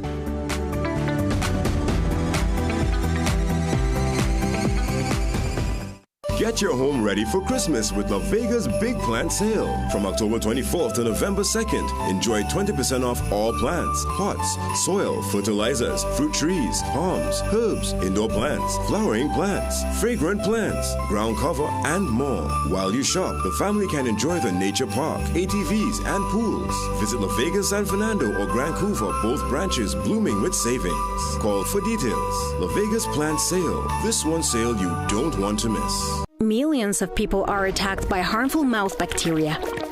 The root cause of bad breath, gum problems, cavities, plaque, and tartar.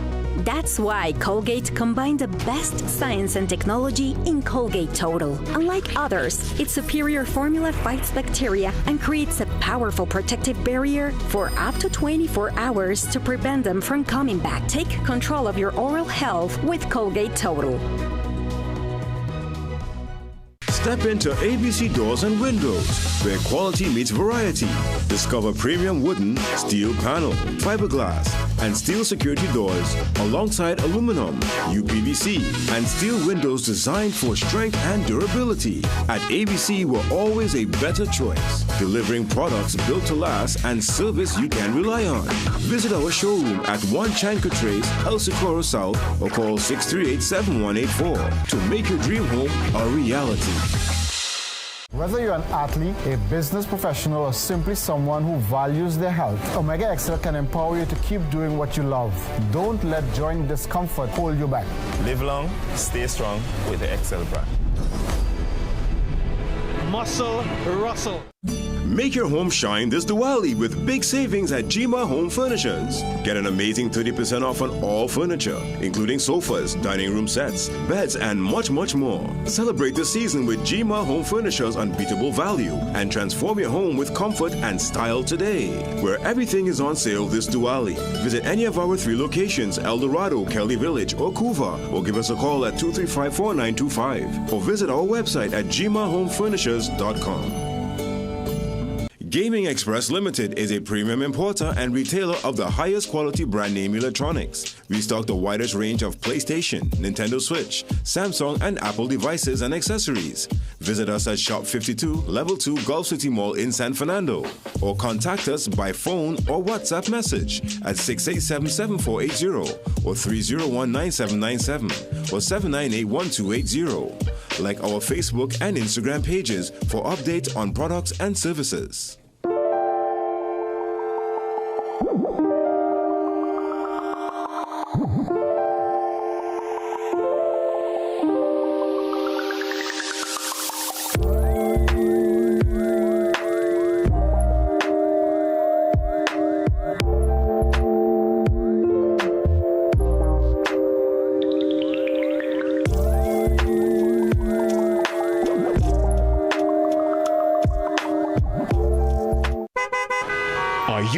The same old boring drive home from work? Look no further. Get ready for the ultimate after-work rush with Freedom 106.5 FM's The Overdrive with Davey. Mondays to Fridays from 3 p.m. to 6 p.m. Let Davey take you on a thrilling ride of non-stop entertainment and education. He covers the topics of the day, delves into the latest food and lifestyle trends, and brings dynamic guests from exciting professions to share their professional stories and experiences. Take advantage of this energizing and engaging experience. Tune into Freedom 106.5 FM, Mondays to Fridays, 3 p.m. to 6 p.m. for The Overdrive with Davey, the ultimate way to end your day with a bang.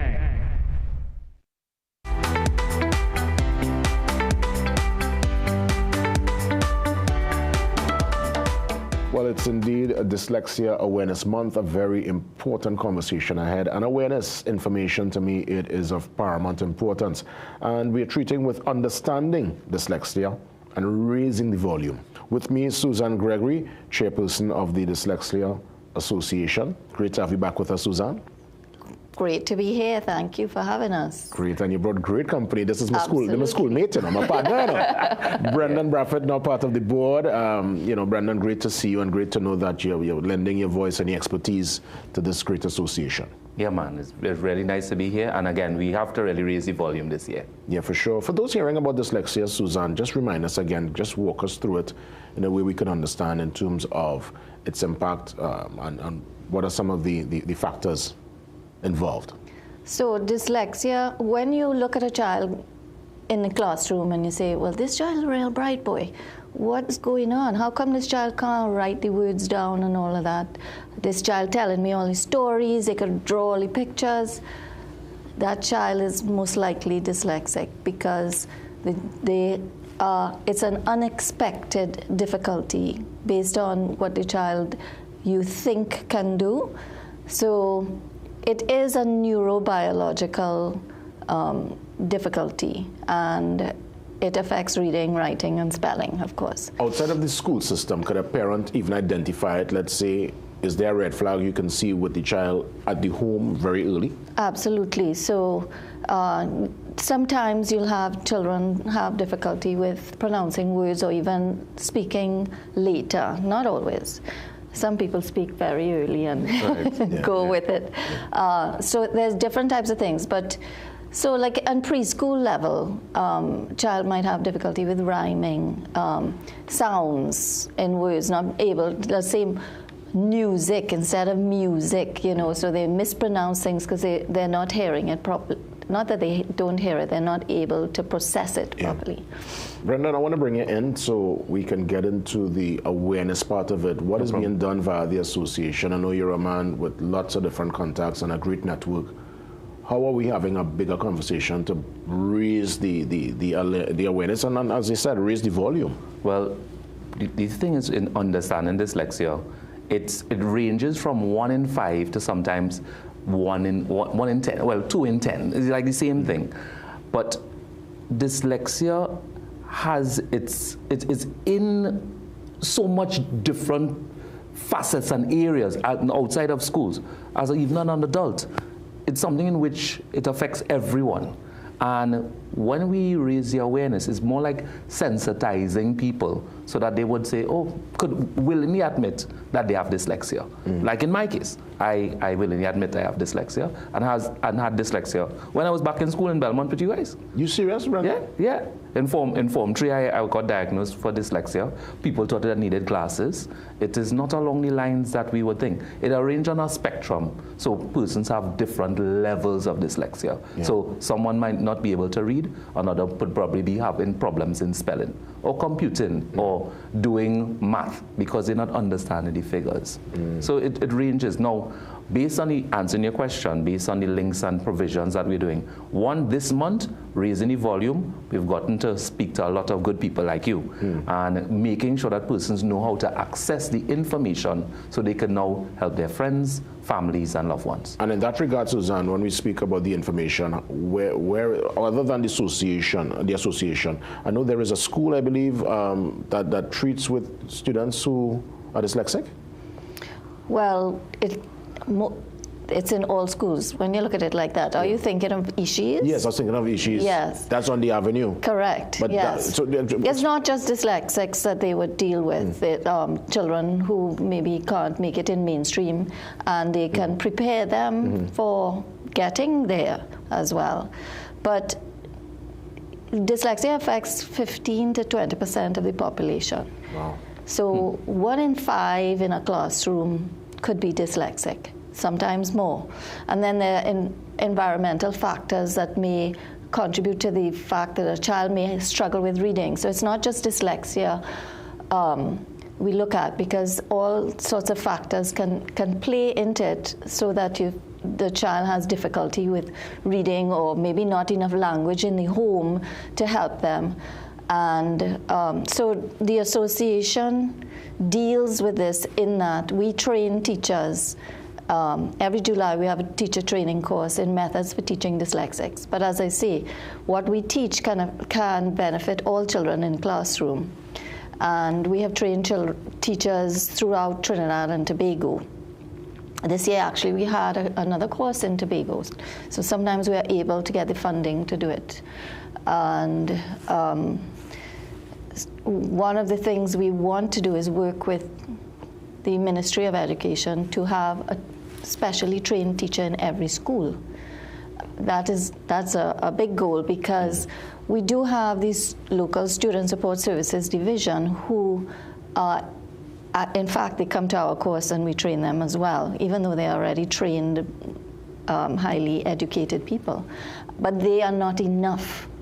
So we need to have much more people trained.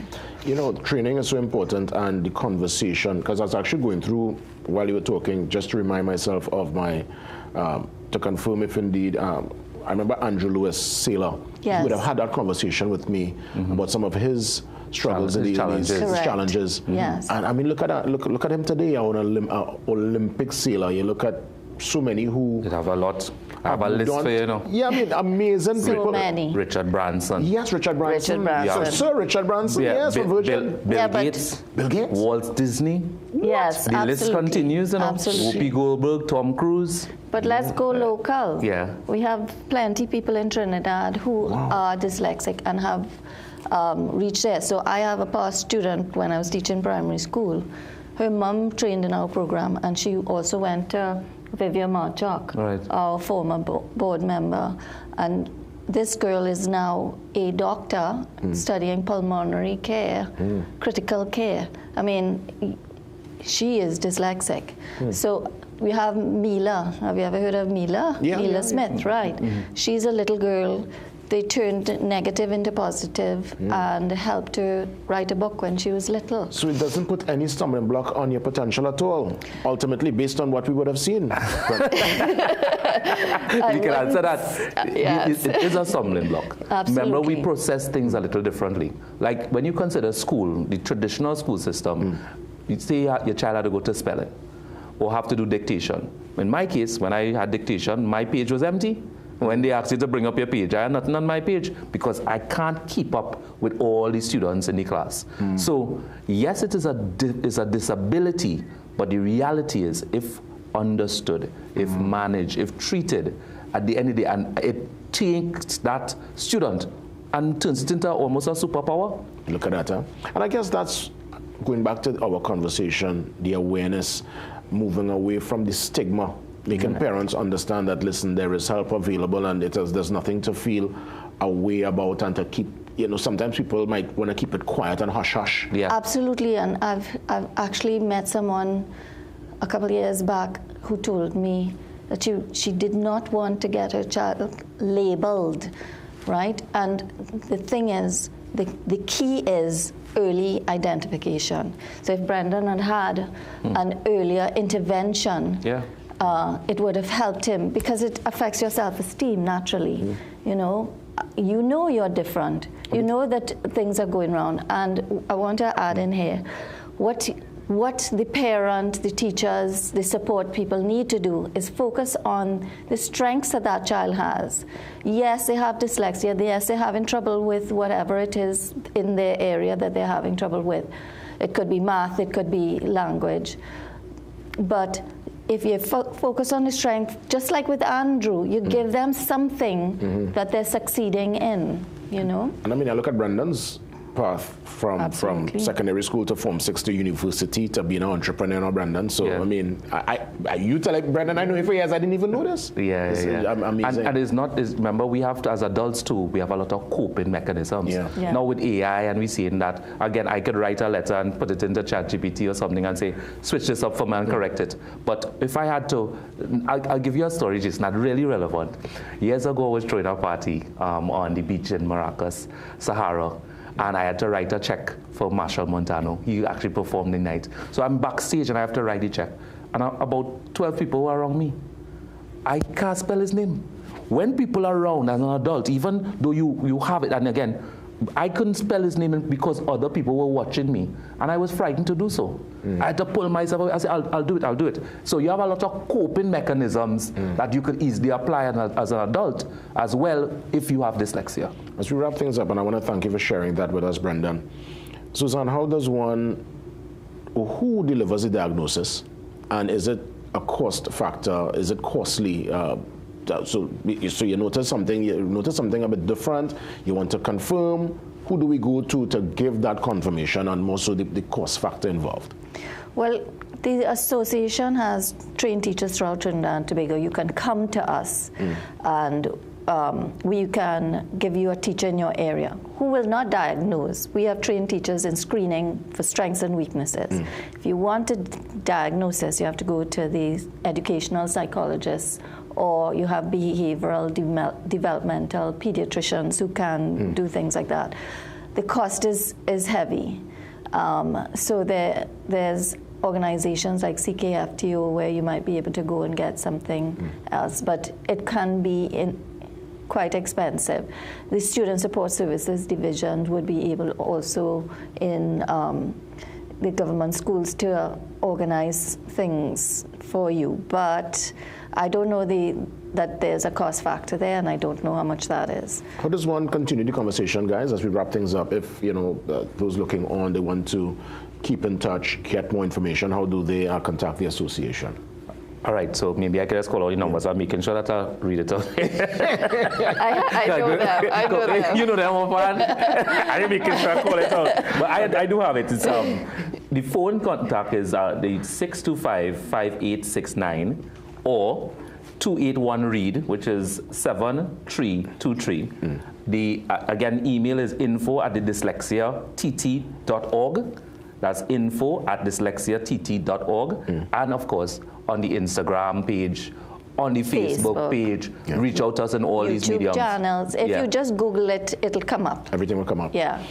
Well, Suzanne and Brendan, I want to thank you so much for coming on, for raising the volume, for having this very important conversation. We should do this more often. It shouldn't just be in October once a year. Let's make it happen a little more, right? Yeah, because people really need to know. And raising the volume, you have to do it incrementally so that people could get a little more information about it. Well said, well said. Because there are many people who still don't know there is a dyslexia association in Trinidad and Tobago. And I would say to those looking on, remember to value your children or your adult and look for the positives and support as best as you can. Every dyslexic needs someone in their corner. And if you have a little inkling that something may be wrong, call us. Get a screening. The screening is not expensive. Yeah, thanks for that. Indeed, great conversation with Suzanne and Brendan. Up next, we get some more details as it relates to a big engagement happening this weekend, the Scout Show 2025. Through the years, we hear from some Scout members to give us all the details. Stand by.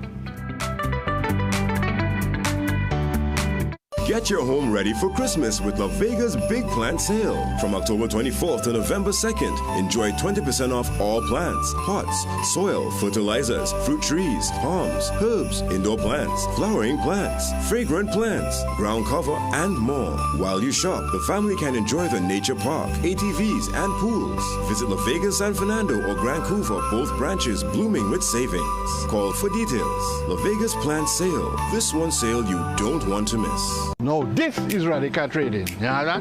And them have everything to cover anything. Radical Trading have the best fabric designs for your upholstery needs, So furniture, car, boat, tent, even material for school bags. This will look really nice on my couch, boy. They even making pillow too. Sprang. Oh, shucks, I forget my money. Serious? They could pay for it for me. Me and my big mouth boy, I want a Radical get thing to cover mouth yet. Radical Trading, 4 locations nationwide. Looking for big savings and a better shopping experience? Come on down to Food Shoppers Supermarket, 121 Eastern Main Road, Arima, in the J Chai Trading Compound. 10% off meats every Wednesday, 30% off fresh produce every Sunday and Monday. Plus, buy one, get one deals on select items. Shop in comfort, wide aisles, cool and clean store, and spacious parking. Food Shoppers Supermarket, big on savings, big on comfort.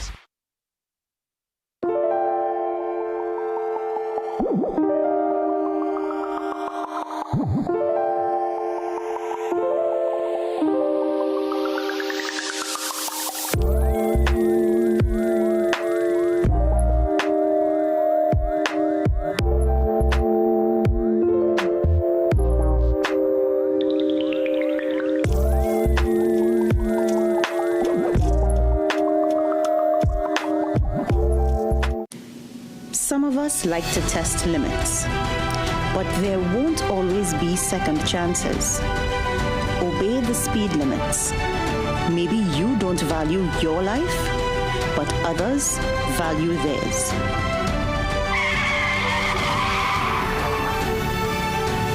A message from the TTPS. Get the story first. Want to know what's happening in news, sports, or crime? Get the CNC3 app. As the story breaks, CNC3 is there giving you the story first on your mobile device.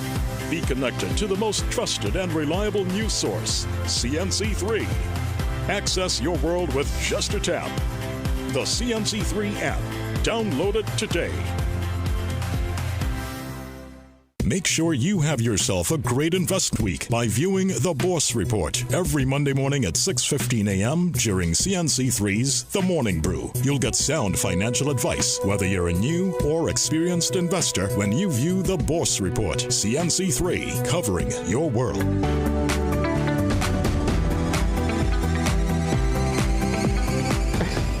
Well, let me tell you, you learn something every day. I've known a man here for years within the music space. Little did I know, I mean, I'm a CP, but man, give a name. Demetrius Fraser, band leader and an assistant group scout leader. I want to really say respect, bro. I didn't even know Demetrius that year, into the scout movement in such a major way. And of course, with us, Roger Berkeley. He is the former group scout leader, and we're treating with the Scout Show 2025, the 1st and 2nd of November at Queen's Hall. Gentlemen, kudos, and I'm happy that the scout movement is alive and well. It's always something I wanted to be a part of, and I never got the opportunity, unfortunately. But I always appreciate, what scouts and what you all do. Great stuff through the years. Yeah. I don't even know where to begin. Were you part of scouts when you was growing up? Yeah, that's where I was going. So the foundation was set since you was a little boy. Yeah, QRC, and I was always fascinated with music. Yeah. Music has been my thing, and one day, out lunchtime, and scout band practicing in the pavilion, and I just fell in love. So that's what actually was your intro to music? That was my intro. Yeah. Look at that, and look at you turn that. That's your career. You're one of the top men when it comes to your instrument. So I didn't even realize this is where it started. That is home. QRC is home for me. Wow. Scout Troop is home, and so it's important.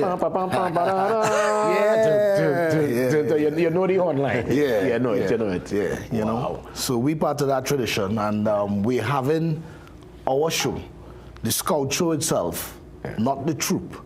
That's a whole other history. Okay. Roger can fill in on that. The show itself is 50 years old now. Wow. This year. So we're making a year of it. All right, Wow. a celebratory year of it. And well, I'm seeing all the information up. It's up on screen there, Saturday and Sunday, the cost factor. Yeah. So this, in essence, is almost like a reunion, because there's people through the years coming together for the first time in 50 years. Right, yeah. Precisely. Yeah. Jeez. Yeah. Wow. Anybody there from the very first year it started, Raja? Anybody there from the very first year? Well, I guess from the first era, yeah. Scouts? Yeah. So the first era would include people like CP himself. Then you would have people like Patrick Roberts, who people would be familiar with. Lisa Wickham would have been part of Magnum, part of the whole evolution of music in the scout troop. As CP has said, music is fundamental to the history and the development of QRC Scouts. We have seen the progression from what started off as a bugle corps, just bugles and drums. Then we had a full marching band, then we had a concert band, we had a stage band called Magnum. And that type of music appreciation and art has expanded and become rooted into the Scout program at QRC. CP, explain to me what we're seeing on camera here. This would have been Saturday's rehearsal. Wow. So this is the Scout band, the concert version of the band. We are 50 strong, all right? And we're going through the pieces for Saturday. This is, of course, QRC's hall, the iconic building and the iconic hall that we have. And just putting it together. See, it is home, right? And we've come from that. As you said, we've released people like Ming, all right, Michael Ouchtown. We have a lot of people who've gone on and had careers, not necessarily in soccer world like myself, but we also have own players who have passed through the same system. All right? And I think we just like giving back. Yeah, that is We true. love to be back in school. It's an activity. As part of Scouting, it's an activity. Yeah. Scouting includes hiking, camping. We do, canoeing, all the other things. And I would go where I would naturally gravitate to what I do, as part of my life. And others are like that. So when we realized that it was this year, the 50th anniversary, we said, well, listen, we can't let it pass without doing something significant. Of course. So had to get up and get Queen's Hall involved, ask for the date. It's not our traditional date, but we said, yeah, we'll still go for it. It's a couple of weeks early, so we have to get children ready, get the team ready. So we've been working since August with the workshops after school, just keeping them, in the flow, because at that stage, they may not practice every day. But once they're practicing regularly, they will improve. Well, let me tell you, CP, I'm so happy that we are able to give the platform to this tremendous coming together. As mentioned, Roger, I think this is going to be a reunion like never before. Yeah. And as we wrap things up, just give me all the intimate details, where we can get the tickets. I'm seeing, 200. So just give me all the intimate details as we look to pull the curtains down this morning. All right, so tickets are available at Queen's Hall box office. Yeah. And from all members of the QRC Scout Group and also QRC. So the tickets are $200, and there are 2 shows, Saturdays at 7 p.m., Sunday at 6 p.m., Queen's Hall. Looking forward to seeing all the supporters and members of the Scout Group there on this weekend. As adults, you all have still have uniform and stuff. You have a particular yes, I guess people will be coming with their tie or their hat or whatever. I mean, I don't know. What is your dress code? No, we're keeping it like this culture, which is generally informal. Look good. Okay. Yeah. I mean, the scouts will be in uniform for the band, but not the general public. Yeah, man. This is, I always wanted to be part of Scouts, You can still my school didn't have it. My school didn't have it, boy, and it's like, But amazing, CP. I'm happy to know that, look, I learn something every day. I've known you for years. I didn't even know that's where your musical journey started in Scouts. Yeah, it is. And I'm happy you're giving back. Of course, Roger, congrats in advance. It's going to be tremendous. So that's it there for Demetrius. Yes, boy. Yes. You're not going to call it that, right? Yeah, of course. So Demetrius. And of course, Roger. As we wrap things up, great stuff. Scouts, the anniversary, the Scout Show this weekend at Queen's Hall, Saturday and Sunday. With that, we're going to make our exit. Have yourselves a great one, TNT. Be safe and go out spare. I'm back for more tomorrow right here on the Morning Brew.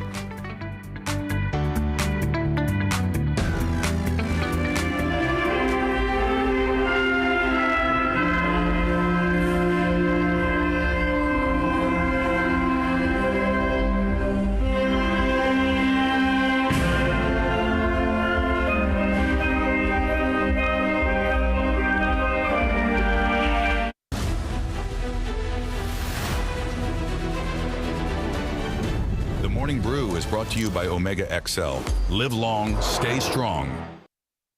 The views and opinions expressed in the following program are not necessarily those of CNC3. Unlock the secret to natural recovery and sustained performance with the XL5. Join us in this unique presentation by Great Healthworks as cricket legend Andre